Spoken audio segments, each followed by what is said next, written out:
Hello students, welcome back to Mandeep education academy's YouTube channel. बच्चों, इस video में हम लोग आपके क्लास 12th फिजिक्स के चैप्टर 5 मैग्नेटिज्म एंड मैटर की सारी डेरिवेशंस को अच्छे से रिवाइज करने जा रहे हैं। कोई बहुत ज़्यादा डेरिवेशंस नहीं है इस चैप्टर में, बहुत कम डेरिवेशंस हैं और उसमें से भी डेरिवेशंस उतनी इंपॉर्टेंट नहीं है। बट एक बार सारी चीज़ें कवर हो जाएं, चाहे इंपॉर्टेंट है चाहे नहीं है, मेरा काम है सारी चीज़ें कवर करना, तो सारी डेरिवेशंस कवर हो जाएं उसके लिए मैं ये वीडियो लेकर आया हूं। बट एक डेरिवेशन है जो इसमें काफ़ी इंपॉर्टेंट है, तो शुरू करते हैं बच्चों।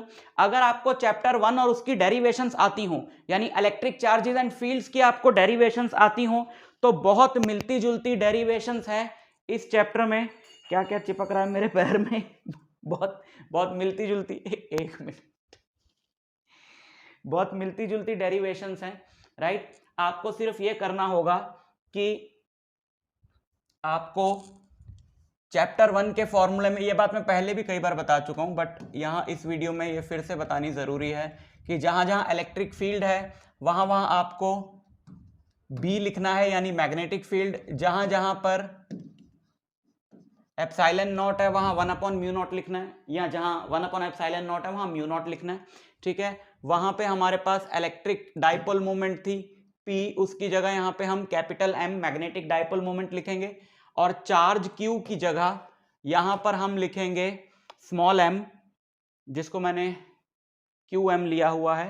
चार्ज Q की जगह we will write QM which will be your magnetic pole strength.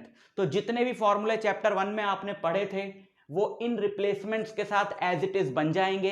NCERT में ऐसे ही पढ़ाया गया है कि यार वो फॉर्मूला वहां पे ऐसा था ना, तो यहाँ पे ऐसे लग जाएगा। डेरिवेशंस नहीं दी हुई, बट कभी कभी स्कूल एग्जाम्स में ये डेरिवेशंस मैंने देखी हैं, इसलिए मैं यहाँ पे कराने आया हूँ और बहुत जल्दी से कराऊंगा क्योंकि उतना इंपॉर्टेंट नहीं है। तो सबसे पहले हम लोग बात करेंगे एक्सियल लाइन पर एक मैग्नेटिक डाइपोल के नॉर्थ साउथ, ये मैग्नेटिक डाइपोल के एक्सियल लाइन पर इसके सेंटर से r डिस्टेंस पर मैग्नेटिक फील्ड निकालने की, राइट। तो जैसे किसी भी चार्ज q से r डिस्टेंस पर मैग्नेटिक फील्ड होती है 1/4πε0 q/r²। यहां पे 1/4πε0 की जगह μ0/4π आ जाएगा इस रिप्लेसमेंट से, q की जगह qm आ जाएगा, r² की जगह तो r² ही रहेगा। और वहां पे याद करो, जहां पर भी हम इलेक्ट्रिक फील्ड निकालते थे हम सोचते थे यहां पर एक पॉजिटिव चार्ज होता तो किधर जाता। यहां पर हमने सोचना है कि यहां आइसोलेटेड नॉर्थ पोल होता तो किधर जाता, राइट। पॉजिटिव की जगह यहां नॉर्थ आ जाएगा, नेगेटिव की जगह यहां साउथ आ जाएगा। क्लियर? ओके। तो अगर यहां पर नॉर्थ पोल होता, isolated north pole, which is an imaginary thing, क्योंकि आइसोलेटेड पोल्स तो होते ही नहीं है मैग्नेटिज्म में, है ना। मान लो यहाँ एक नॉर्थ पोल होता तो ये वाला नॉर्थ पोल उसको क्या करता, रिपेल करता, तो इसकी वजह से उस पर फोर्स लगती उधर, तो ये दिखाई हुई है।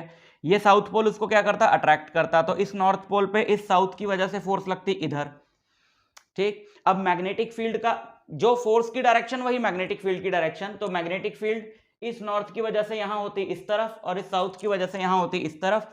ऑब्वियसली इस नॉर्थ वाली जो मैग्नेटिक फील्ड है वो ज्यादा होती क्योंकि ये पास है, तो नॉर्थ वाली जो यहां पर मैग्नेटिक फील्ड है उसमें से साउथ वाली को सब्ट्रैक्ट कर देंगे। सेंटर से इस पॉइंट का डिस्टेंस हम r ले लेते हैं और ये डाइपोल का टोटल डिस्टेंस 2l ले लेते हैं, तो आधा आधा l हुआ। तो ये डिस्टेंस बताने की जरूरत नहीं, r - l हो गया, और ये पूरा डिस्टेंस r + l हो गया, ठीक।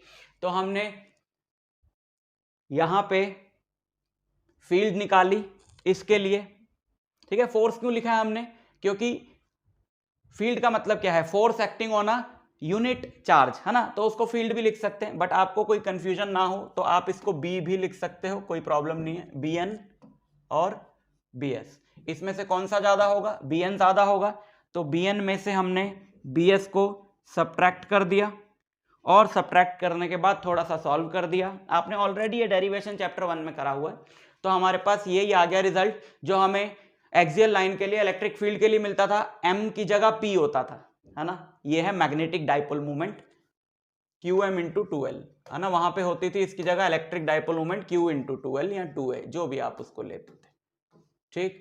इसी तरीके से हम निकाल लेंगे इक्वेटोरियल लाइन पर भी। ये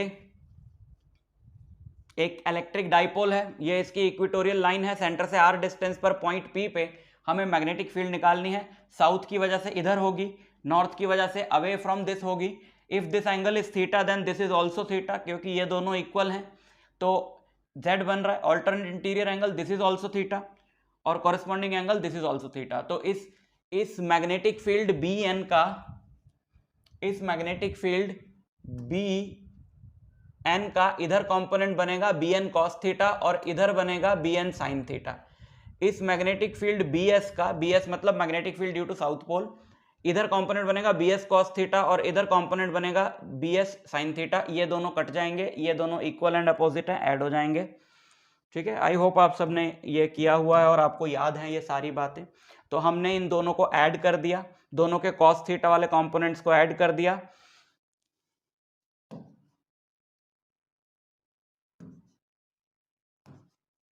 मैं आप सिर्फ आपको समझाने के लिए ये बी लिख रहा हूं, आप इसको एफ भी लिखोगे तो भी चल जाएगा, कोई दिक्कत नहीं, राइट। तो हमने फॉर्मूला पुट कर दिया, मैग्नेटिक फील्ड आर डिस्टेंस पर mu naught by 4 pi Q M by R square, R की जगह ये डिस्टेंस हमने डालना है ना, क्योंकि यही डिस्टेंस है, और ये क्या होगा, ये एल है ये आर है, तो ये होगा under root R square plus L square, तो इस डिस्टेंस का स्क्वायर हो जाएगा।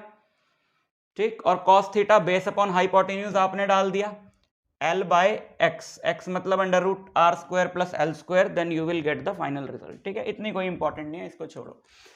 अच्छा, अगर एक मैग्नेटिक फील्ड में एक मैग्नेटिक डाइपोल रखा हो, तो उस मैग्नेटिक डाइपोल पे जैसे एक इलेक्ट्रिक फील्ड में चार्ज रखा हो Q, तो उस पर कितनी फोर्स लगती है QE।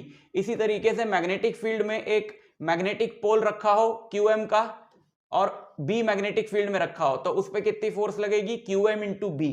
ये लगेगी जैसे पॉजिटिव चार्ज को इलेक्ट्रिक फील्ड की डायरेक्शन में लगती है, तो अगर नॉर्थ पोल रखा होगा तो उसको ये मैग्नेटिक फील्ड की डायरेक्शन में फोर्स लगेगी, साउथ पोल को यही फोर्स लगेगी मैग्नेटिक फील्ड के अपोजिट डायरेक्शन में, राइट। तो यहाँ पे मैग्नेटिक डाइपोल है, ये इसका नॉर्थ पोल रहा, तो इस पे इधर मैग्नेटिक फील्ड की डायरेक्शन में QM इंटू B फोर्स लगेगी और इसमें अपोजिट डायरेक्शन में, तो एक टॉर्क पैदा होगा जो इसको ऐसे घुमाएगा। टॉर्क होता है either force into arm of couple, arm of couple मतलब दोनों फोर्सेस के बीच का परपेंडिकुलर डिस्टेंस, ये 2L है, ये थीटा है, तो ये परपेंडिकुलर होगा, ट्रिगो लगाओ 2L साइन थीटा। ठीक, तो आइदर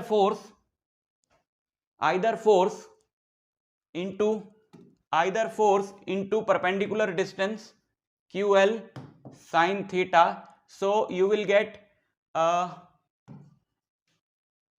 ये, ठीक है, और QM इंटू 2L होता है M डाइपोल मोमेंट, और ये है B और ये है साइन थीटा, और ये भी वेक्टर है, तो इन दोनों का क्रॉस प्रोडक्ट हुआ torque equal to M cross B, right. M और B में अगर एंगल 0 डिग्री हो, साइन 0 0 होगा तो टॉर्क 0 होगा। M और B में 180 डिग्री हो, साइन 180 भी 0 होता है, टॉर्क 0 होगा। आप जानते होंगे कि इन दोनों में क्या रिलेशन है, क्या डिफरेंस है, मतलब ये वाली कंडीशन कहलाती है स्टेबल इक्विलिब्रियम की कंडीशन, समझ रहे हो ना। Theta is the angle between M and B। जैसे हम इलेक्ट्रिक डाइपोल मूवमेंट की डायरेक्शन नेगेटिव से पॉजिटिव लेते थे, मैग्नेटिक डाइपोल मूवमेंट की डायरेक्शन हम साउथ से नॉर्थ लेते हैं। तो अगर मैग्नेटिक साउथ से नॉर्थ, मैग्नेटिक फील्ड भी ऐसे ही है ना, और मैग्नेटिक डाइपोल मूवमेंट भी ऐसे ही है, तो इस पे ये एंगल हो गया 0 डिग्री। ठीक, इस पे टॉर्क लगेगा 0, और इसको स्टेबल इक्विलिब्रियम इसलिए बोल रहे हैं कि अगर आप इसको हल्का सा घुमाओगे तो देखो N पे इधर फोर्स लगेगी, S पे इधर, तो ये वापस आने की कोशिश करेगा। तो जिस इक्विलिब्रियम में बॉडी को डिस्प्लेस करें और बॉडी वापस अटेन करना चाहती है अपनी पोजीशन को, that is called stable equilibrium. लेकिन अगर ये N होता और ये S होता तो मैग्नेटिक डाइपोल मूवमेंट इधर होती, ठीक है, तो मैग्नेटिक डाइपोल मूवमेंट इधर, B इधर, तो वो केस रहता जब इनके बीच का एंगल होता 180 degree, and that is called unstable equilibrium. क्योंकि इसमें अगर इसको ऐसे हल्का सा डिस्प्लेस करेंगे तो साउथ को इधर फोर्स लगेगी, नॉर्थ को इधर लगेगी, है ना, साउथ को मैग्नेटिक फील्ड की अपोजिट डायरेक्शन में, नॉर्थ को मैग्नेटिक फील्ड की डायरेक्शन में, तो ये पूरा घूम जाएगा। This is called unstable equilibrium. जब बॉडी को उसकी पोजीशन से डिस्प्लेस करो और बॉडी कभी भी अपनी पहले वाली पोजीशन पे वापस ना आए, वो किसी और पोजीशन पे चली जाए, तो टॉर्क इस सिचुएशन में दोनों पे 0 होगा। लेकिन 0 डिग्री वाला स्टेबल इक्विलिब्रियम है, 180 डिग्री वाला अनस्टेबल है, और साइन 90 जब ये ऐसे होगा डाइपोल मैग्नेटिक फील्ड में, एंगल होगा 90 डिग्री, साइन 90 होता है maximum, so that will be the case of maximum torque just M into B। ठीक, तो अगर अब ये डाइपोल क्या कर रहा है, मैग्नेटिक फील्ड में घूमना चाह रहा है एक पर्टिकुलर डायरेक्शन में। अगर हम इसको अपोजिट डायरेक्शन में घुमाएं तो हमें वर्क करना पड़ेगा। अगर हमने इसको छोटा सा एंगल डी थीटा घुमाया अपोजिट डायरेक्शन में, तो हमें small amount of work D W कितना करना पड़ेगा, टॉर्क इंटू डी थीटा। क्योंकि जैसे फोर्स वर्क होता है फोर्स इंटू डिस्प्लेसमेंट, रोटेशन में वर्क होता है टॉर्क इंटू एंगल, और टॉर्क है M B sine theta D theta. Torque हो गया एम बी साइन थीटा, तो ये स्मॉल अमाउंट ऑफ वर्क हो गया ये। अब हम इसको सपोज थीटा 1 से थीटा 2 रोटेट कर रहे हैं, तो हम क्या करेंगे, हम इसे इंटीग्रेट कर देंगे। साइन थीटा का इंटीग्रल माइनस कॉस थीटा होता है, माइनस बाहर चला गया, इतना वर्क हमें करना पड़ा। And this work is stored in the dipole in the form of potential energy. तो ये सारे बिल्कुल मिलते जुलते डेरिवेशन थे। अब एक बड़ा इंपॉर्टेंट डेरिवेशन यहां पे आया है, ये है time period of magnetic dipole. ये मैग्नेटिक डाइपोल मैग्नेटिक फील्ड में क्या करेगा, ऑसिलेट करेगा, है ना। अभी ऐसे घूम के ऐसे चला जाएगा, तो जब ये इस पोजीशन में आ गया, ध्यान से समझना जरा, जब ये इस पोजीशन में आ गया, ये कौन सा पोल है, साउथ पोल है, तो इस पे तो मैग्नेटिक फील्ड के अपोजिट डायरेक्शन में फोर्स लगेगी, और नॉर्थ पोल पे मैग्नेटिक फील्ड की डायरेक्शन में। तो जैसे ही इसने ऐसे करके इस फील्ड को पार किया, तो अब इस पे वापस ऐसे फोर्स लग रही, तो ये ऑसिलेट करता है, राइट। एक जो मैग्नेटिक डाइपोल है वो मैग्नेटिक फील्ड में, एक्सटर्नल मैग्नेटिक फील्ड में क्या करता है, ऑसिलेट करता है। उस ऑसिलेशन का हमने टाइम पीरियड निकालना है। तो टॉर्क इस पे कितना लगता है, ये आप जानते हो, टॉर्क होता है आई इंटू एल्फा। नहीं जानते हो तो जान लो, 11th में ये फॉर्मूला था। आई होता है मूवमेंट ऑफ इनर्शिया, अल्फा होती है एंगुलर एक्सेलरेशन। जैसे फोर्स होता है मास इंटू एक्सेलरेशन, तो फोर्स की जगह टॉर्क होता है रोटेशन में, मास की जगह आई होता है मूवमेंट ऑफ इनर्शिया, और एक्सेलरेशन की जगह एंगुलर एक्सेलरेशन। एंगुलर एक्सेलरेशन जो है वो एंगुलर वेलोसिटी का फर्स्ट डेरिवेटिव और एंगुलर डिस्प्लेसमेंट यानी थीटा का सेकंड डेरिवेटिव होती है। तो हमने अल्फा की जगह ये डाल दिया D square theta by D T square, ठीक है। टॉर्क की जगह लिख दिया आई इंटू अल्फा, अल्फा की जगह ये डाल दिया। मान लेते हैं ये एंगल बहुत स्मॉल है, तो for small angles sine theta और थीटा बराबर होते हैं, तो साइन थीटा की जगह थीटा लिख दिया, आई को इधर ले आए, तो अल्फा होता है रोटेशन में minus omega square into theta. तो ये रहा अल्फा, ये रहा थीटा, ये रहा माइनस, यानी ये जो बचा हुआ एम बी बाय आई है ये हो गया ओमेगा स्क्वायर। तो omega square M B by I, omega आप जानते हो कि होता है 2 पाई बाय टी। ओमेगा की जगह यहां 2 पाई बाय टी रखोगे, then you will get the formula of time period which is this. समझ गए? ओके, यहां से अगर आपको मूवमेंट ऑफ इनर्शिया पता हो, टाइम पीरियड पता हो, तो आप बी भी निकाल सकते हो, ठीक। ये इस तरीके से बताने की इसलिए जरूरत है क्योंकि अगर मेरे पास एक मैग्नेट है तो मुझे उसका मूवमेंट ऑफ इनर्शिया पता होगा, बाहर का मूवमेंट ऑफ इनर्शिया मुझे पता होता है, टाइम पीरियड में नोट कर लूंगा, then I can find the value of external magnetic field in which that magnet is oscillating, right. इसका पीडीएफ लगा दिया मैंने, तो पीडीएफ डाउनलोड करके आप वहां से प्रिपेयर कर सकते हो। मैं आपसे मिलता हूं नेक्स्ट लेक्चर में, तब तक के लिए ऑल द वेरी बेस्ट।